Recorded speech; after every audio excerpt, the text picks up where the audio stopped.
Hello guys, अभी चाहिँ रात परिसक्यो हो। अब चाहिँ हामी गाई गोरु ल्याउनु जान्छु र अब चाहिँ म त अब गाई गोरु ल्याउनु लागिसक्यो र देख्नुहुन्छ म जङ्गलमा आइपुगेको छु। अब मेरो गाई गोरु मेरो गाई गोरु चाहिँ आइसक्यो।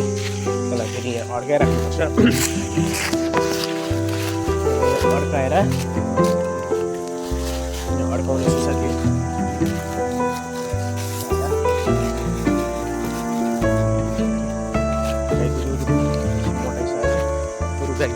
एउटालाई चाहिँ यहाँ ल्याएर राख्यो।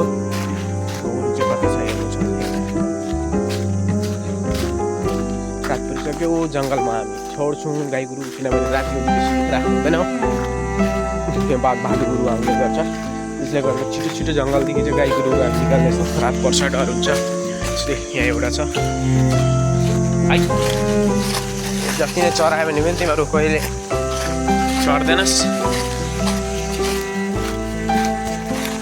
घरको कामहरू चाहिँ यस्तो हुन्छ साथी हो, गाई चराउने बाख्रा चराउनु हो।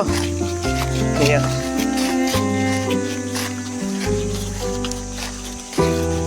मेरो चाहिँ गाई गोरुहरू 4-5वटा छ हो। 2टा चाहिँ घरमै छ, यहाँ 3टा लिएर आएको थिएँ। जा